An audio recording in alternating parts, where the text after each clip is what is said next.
Hello students, welcome to our channel Nursing Knowledge #Nightingale Nursing। आज का जो topic है वो है coronary artery disease unit cardiovascular disorders. This video will be divided into two part। So what is coronary artery disease?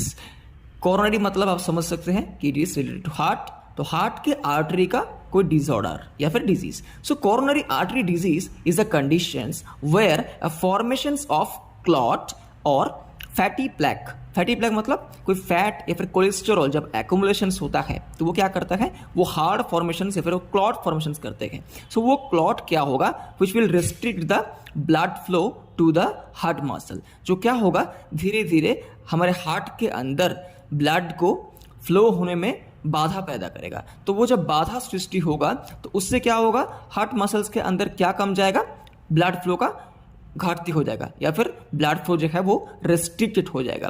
पहले तो वो एक अचानक से वो नहीं होता है, प्रोग्रेसिवली होता है, स्लोली होता है। तो पहले क्या होगा, जो फ्लो है वो धीरे धीरे कम होगा, लेकिन बाद में एट वन स्टेज ना वो all of a sudden blood flow जो है वो टोटल रिस्ट्रिक्ट हो जाएगा।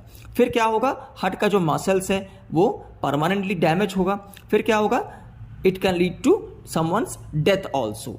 ओके, सो इस वीडियो के थ्रू जब हम पैथोफिजियोलॉजी पार्ट को डिस्कस करेंगे, for GNM people it is not require, आपके लिए पैथोफिजियोलॉजी लिखने की जरूरत नहीं है, लेकिन आप पैथोफिजियोलॉजी को समझ लीजिए ताकि जब आप पोस्ट बीएससी करेंगे तो आपको पैथोफिजियोलॉजी को आपको मेंशन करना ही पड़ेगा। तो आप समझ लीजिए कि पैथोफिजियोलॉजी क्या है, लेकिन एग्जाम के पेपर में ना आपको पैथोफिजियोलॉजी नहीं चाहिए। But for BSc people and post BSc people definitely you have to write the pathophysiology of every disease conditions. Okay, so अब हम देखेंगे कि जो मैंने पहले बोला था फैटी प्लैक, ये फैटी प्लैक असल में होता क्या है। ओके, सी हम लोगों ने यहाँ पे एक ही ब्लड वेसल्स को स्टेप बाय स्टेप हम लोगों ने ड्रॉ किया। तो पहले आप देखिए कि ये जो आर्टरी है वो नॉर्मल आर्टरी है। अब फैटी प्लैक जो होता है उसको हम क्या बोलते हैं, दिस इज कॉज्ड बाय अर्थेरोस्क्लेरोसिस। अब वो क्या है, हम इस पिक्चर के थ्रू हम लोग अच्छे से समझेंगे। ठीक है, सी ये हम लोग का नॉर्मल है। अब क्या हुआ, suddenly inside the arterial wall, ये जो इनसाइड का जो वॉल है ना, ये एपिथेलियल वॉल होता है, राइट। ये एपिथेलियल वॉल में कहीं ना कोई डैमेज आया।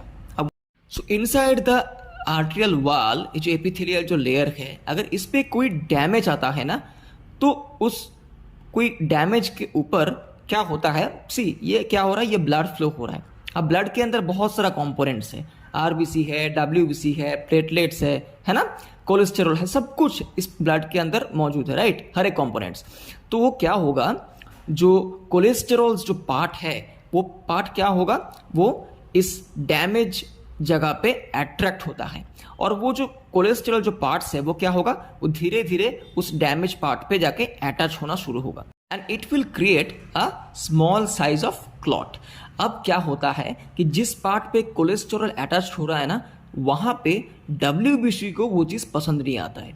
डब्ल्यूबीसी सोचता है कि नहीं, ये कुछ बॉडी के अंदर कुछ दूसरा काम चल रहा है जो बॉडी को नुकसान पहुंचा सकता है। फिर क्या होगा, डब्ल्यूबीसी उस चीज पे अटैचमेंट होना शुरू करेगा। फिर वो जब अटैचमेंट होना शुरू करेगा तो एक ऑटो इम्यून रिस्पॉन्स की वजह से क्या होगा, जो क्लॉट है वो धीरे धीरे साइज में वो इंक्रीज होगा। और जब क्लॉट इनसाइड आर्टरी वॉल में जब इंक्रीज हो रहा है, तब देखिए क्या हो रहा है, यहाँ का जो नॉर्मल जो ब्लड फ्लो है वो धीरे धीरे क्या हो रहा है, वो रिस्ट्रिक्टेड हो रहा है। अब देख पा रहे हैं, राइट, ये नॉर्मल था, अच्छे से ब्लड फ्लो हो रहा था, लेकिन यहाँ पे क्या हो गया, यहाँ पे धीरे धीरे जो ब्लड फ्लो है वो नैरोइंग की वजह से रिस्ट्रिक्टेड हो गया। Now see the next process, same arterial wall था, अब वो क्लॉट जब और भी बड़ा हो गया तो वो क्या हो गया, वो धीरे धीरे कंप्लीट आर्टरी को, टोटल पैथ को उसको ब्लॉक कर दिया, है ना। और फिर क्या हुआ, वो जब अल्टीमेटली टोटल ब्लॉक जब हुआ तो उसके आगे जितने भी सारे ब्लड सेल्स थे उनको तो ऑक्सीजन मिलना बंद हो गया। अब क्या करेगा, वो लोग अपने में से क्लॉट करना शुरू करेंगे, और ये जो क्लॉट होगा ये धीरे धीरे हार्ट के अंदर मूवमेंट करना शुरू करेगा।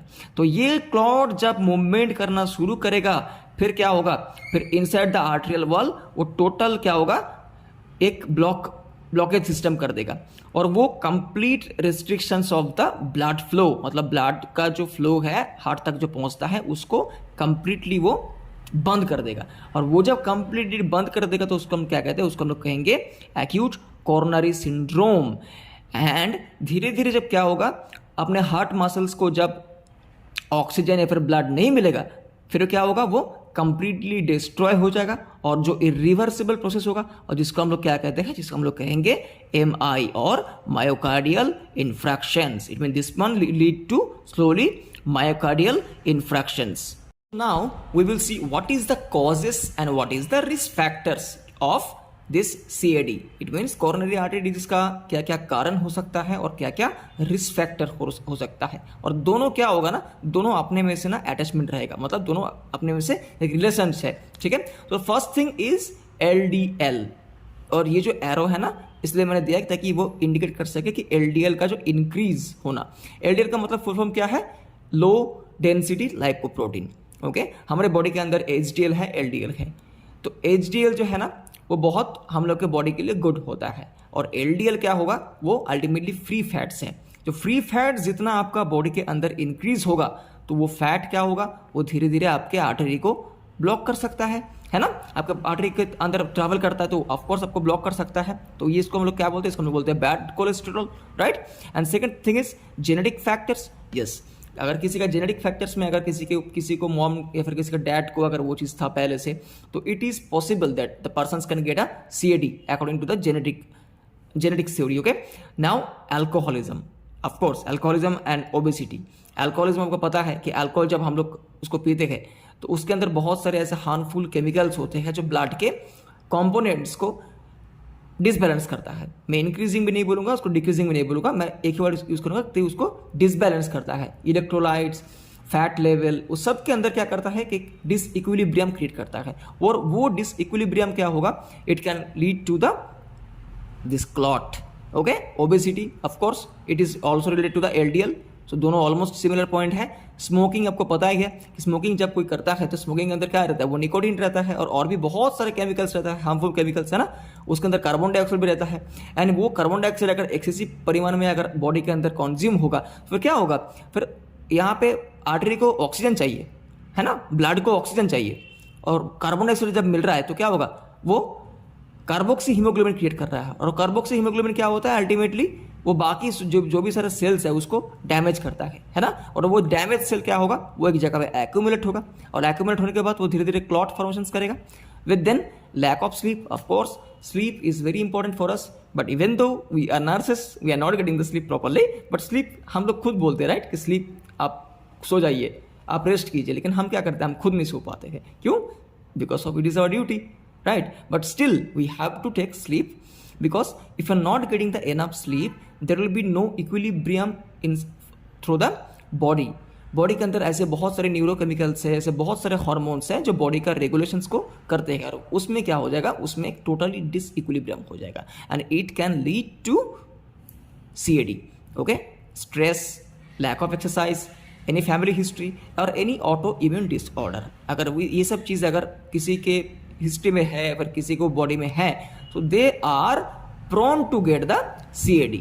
ओके, अब हम बात करेंगे कि CAD का जो पैथोफिजियोलॉजी है वो क्या है। पैथोफिजियोलॉजी मतलब क्या है कि कैसे कोई भी डिजीज आपके बॉडी के अंदर from the entry to the उसका साइंस एंड सिम्टम्स ऑकर होने तक जो भी आपका पैथ है, जो भी आपका रास्ता है, उसको सीक्वेंस में अरेंज करने को हम लोग क्या बोलते हैं, सिंपल सेंस में उसको हम लोग बोलते हैं पैथोफिजियोलॉजी।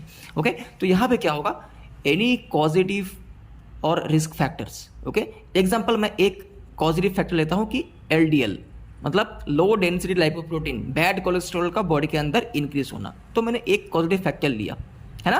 तो वो क्या होगा, ultimately it will injury to endothelial wall of the arteries. वो क्या करेगा, धीरे धीरे, मैंने पहले बोला था आर्टरियल जो वॉल है उसको धीरे धीरे वो इंजुरी जगह पे वो क्या होगा, वो जाके अटैचमेंट होना शुरू होगा, और वो जब शुरू होगा तो उसको हम लोग क्या कहेंगे, उसको हम लोग क्या कहेंगे, it will form to the accumulations of the lipid, platelets and WBC, right. I have explained you very before कि वो क्या होगा, जो डैमेज हुआ था, यहाँ पे जो डैमेज हुआ था, वो डैमेज पे क्या होगा, धीरे धीरे वो एक्युमुलेट होना शुरू करेगा। लिपिड्स, है ना, मतलब fats, bad cholesterol, platelets and WBC, वो सबका धीरे धीरे क्या होगा, एक जगह पे एक्युमुलेशन होना शुरू होगा। और उसके बाद क्या होगा, धीरे धीरे plaque formations on and obstructions of the blood flow. फिर क्या होगा, जो प्लैक जो हुआ, प्लैक मतलब ये हार्ड क्लॉट है, तो ये हार्ड जो क्लॉट है क्या होगा, ये फॉर्मेशन होना शुरू हो गया है ना, ये इसको ब्लड फ्लो क्या होगा, इसको पुश नहीं कर पाएंगे, तो ये क्या होगा, ये इसी जगह पे फिक्स्ड हो जाएगा। एंड समटाइम्स क्या होगा, ये जो स्मॉल स्मॉल जो क्लॉट होगा, फॉर्मेशन होगा दोबारा, वो क्या होगा, वो मूव होके वो दूसरा मतलब आर्टरी का जो इनसाइड जो पार्ट है उसको भी ब्लॉक कर सकते हैं। तो प्लैक फॉर्मेशंस मतलब hard clot formations and obstructions of the blood flow. देखिए यहाँ पे क्या होगा, धीरे धीरे ब्लड फ्लो जो है वो ऑब्स्ट्रैक्ट हो जाएगा, मतलब वो रुक जाएगा, and then it will finally lead to the CAD मतलब कॉरोनरी आर्टरी डिजीज। एंड ये जब और प्रोग्रेस होगा तो it can lead to the heart attack और मायोकार्डियल इन्फेक्शंस, बिकॉज हार्ट को क्या होगा, कॉर्नरी जो आर्टरी है उस पर ब्लॉक आ गया, उस पर ब्लड फ्लो रुक जाएगा, तो किसको ऑक्सीजन नहीं मिलेगा, मायोकार्डियम लेयर को, है ना। सो मायोकार्डियम लेयर को जब ऑक्सीजन नहीं पहुंचेगा, जब ब्लड नहीं पहुंचेगा, तो वो क्या होगा, वो धीरे धीरे डैमेज हो जाएगा। एंड वो जब डैमेज होगा तो उसको हम लोग क्या कहेंगे, उसको हम लोग कहेंगे MI, और जिसका नाम है मायोकार्डियल इन्फेक्शंस, और जिसको हम लोग और भी एक नाम कहते हैं, उसको बोलते हैं हम लोग हार्ट अटैक।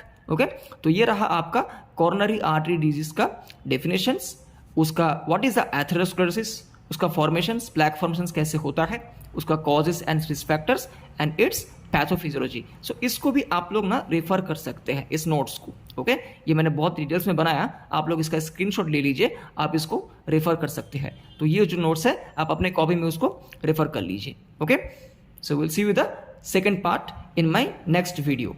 हमारे सेकेंड वीडियो में हम डिस्कस करेंगे CAD का साइंस एंड सिम्टम्स, उसका डायग्नोसिस और डायग्नोस्टिक एवोल्यूशंस, उसके medical management, surgical management and the nursing management. तो वीडियो को पूरा आप देखते रहे ना, नेक्स्ट पार्ट में जब हम उसको अपलोड करेंगे तो आपको एक कंप्लीट नोट्स ऑन CAD आपका तैयार हो जाएगा। Okay, thank you for your watching the video. आपको अगर वीडियो अगर पसंद आए तो उसको लाइक कीजिए, शेयर कीजिए, and definitely subscribe our channel and definitely put your valuable comments in the comment sections. Thank you all.